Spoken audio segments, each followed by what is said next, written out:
안녕하세요. 권 작가입니다. 오늘은 요즘 유행하는 MBTI 성격 유형에 관한 이야기를 해보려고 합니다. 저는 고등학생일 때 학교에서 MBTI 진단을 받았는데 극내향형 인팁으로 나왔습니다. 내향성 점수가 만점에서 1점 모자라는 49점이 나왔답니다. 현재는 그 정도는 아니겠지만 여전히 내향적인 사람입니다. 내향형, 직관형, 사고형, 인식형의 조합이 인팁인데요. 종합해서 말씀드리면 대체적으로 과묵하지만 엉뚱한 상상을 많이 하고 생각이 여기저기 튀는 만큼 즉흥적인 편이며 사람보다는 기계나 도구를 다루는 것을 더 좋아하고 창의성이 뛰어난 유형입니다. 별명이 따뜻한 로봇일 정도로 대인관계에 서투른 편이고 감정을 다루는 것을 가장 못합니다.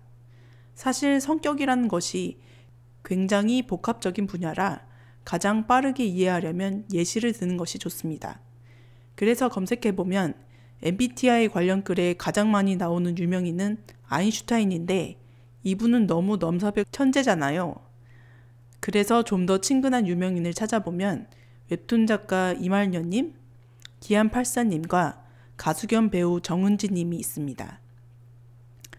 이분들 아무래도 연예인이니까 재능으로 먹고 살고 어쩐지 4차원 같아 보이는 분위기까지 비슷한 아우라가 있죠. 덧붙여 제가 꼽는 인팁의 가장 큰 특이점은 무심함이에요. 저를 포함한 지인, 유명인 등 모든 INTP의 기본 표정이 티벳 여우 같거든요. 세상사에 통달한 건지 아님 아무 생각이 없는 건지 속을 알 수가 없어 보이는 특유의 표정이 있어요. 실제로 저의 경우 그 표정일 때는 그냥 엉뚱하고 쓸데없는 생각이 꼬리에 꼬리를 무는 경우가 대부분입니다. 그래서 누가 물어보면 아무 생각 안 한다고 얼버무리곤 하지요. 하지만 진실은 너무 이상한 생각이라 공유를 못합니다. 인팁의 장점은 호기심과 탐구심이 많다는 점이고 단점은 행동력이 부족하다는 건데요.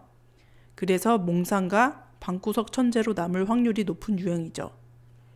온라인상의 인팁은 굉장히 많이 출몰 하는데 오프라인 실제 세상에서는 찾기가 힘든 이유가 바로 실천력이 약해서라고 합니다. 뭐 사람으로 태어나 꼭 입신양명할 필요는 없지만요. 인팁의 독특한 상상력은 세상에 공유되어야 한다고 생각하는 사람이 접니다. 창의적인 생각은 상이한 2가지 이상의 개념이 합쳐져서 만들어진다고 합니다. 독특한 조합으로 이 세상의 고정관념을 뒤집고 신선한 재미를 주는 일을 인팁은 정말 잘할 수 있습니다. 소위 천재끼가 있다는 얘기입니다. 그런데 엄청난 장애물이 있습니다. 바로 게으름과 귀찮음이 인팁의 최대 단점이거든요. 이 부분은 나무늘보를 떠올리시면 이해가 빠릅니다. 생각은 5G인데 행동은 2G쯤 되려나요? 그래서 이 괴리를 줄이는 것이 인팁이 사회적으로 성공하는 열쇠입니다. 생각한 것은 더 생각하지 말고 행동으로 옮긴다를 실천해보세요. 그렇게 그 생각꾸러미를 뇌에서 치워버리고 잡히지 않는 잡생각에 빠져서 아무것도 하지 못하는 시간을 줄이는 것이 포인트입니다. 저는 우울증을 겪으면서 제 자신에 대한 탐구를 많이 한 편입니다. 그래서 MBTI를 비롯해 애니어그램도 탐닉했죠. 애니어그램은 전문기관은 아니었지만 애니어그램 교육을 수료한 친구의 집에서 책을 보고 같이 진단한 결과 5번 유형이 나왔습니다. 이 유형 별명도 사색가네요. 저는 정말 잡생각이 너무 많은 인간인가 봅니다. 아무튼 애니어그램에 대해 간략히 소개드리면 9개의 성격 유형으로 나누고 그 안에서 각각 3가지로 세분화되어 총 27개의 성격 유형이 나오는 테스트입니다. 그런데 더 디테일한 부분이 있어요. 에너지 레벨에 따라 3가지 상태에 대한 설명도 제공합니다. 건강하고 균형 잡힌 상태, 보통 상태, 건강하지 못한 상태 이렇게요.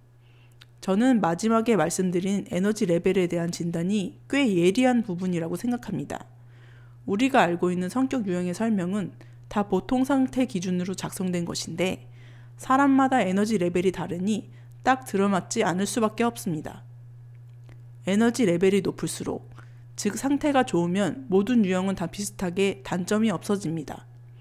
행복한 가정은 다 비슷한 형태인데 불행한 가정의 원인은 다양하다고 하죠. 이 원리와 흡사하게 사람의 성격도 상태가 안 좋아지면 아주 개성 넘치게 이상해지는 겁니다. 이제 MBTI와 애니어그램을 짬뽕시켜 볼까요? 성격 유형 테스트 덕후로서 결론은 이렇습니다. 너 자신을 알고 중용을 추구하라. 풀어서 말하면 성격에 대한 진단을 정직하게 해서 본인 파악을 합니다. 장점을 확실히 인지하고 극대화합니다. 그 다음 본인의 취약점을 평균에 가깝게 고쳐나갑니다. 장점을 키우는 일이 훨씬 에너지가 덜 들고 즐겁기 때문에 잘할 수 있는 일을 찾는 것이 가장 중요합니다.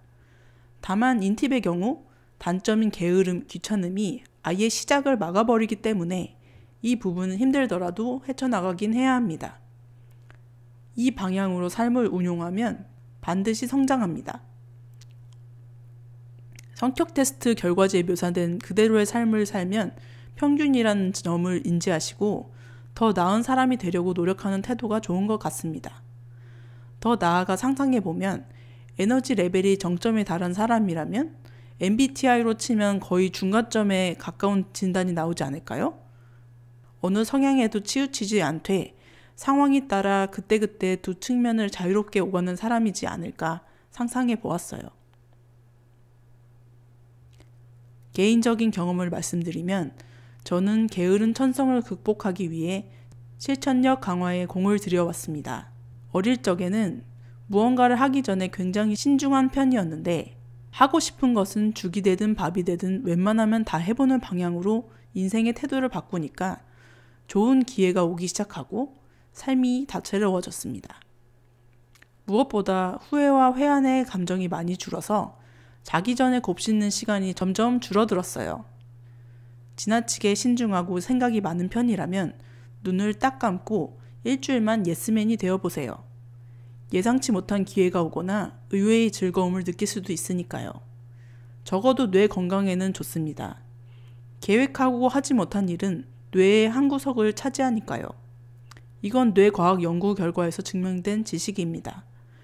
그러니까 투두 리스트를 만들었으면 반드시 실천하는 습관을 들이면 뇌가 깔끔해지겠죠?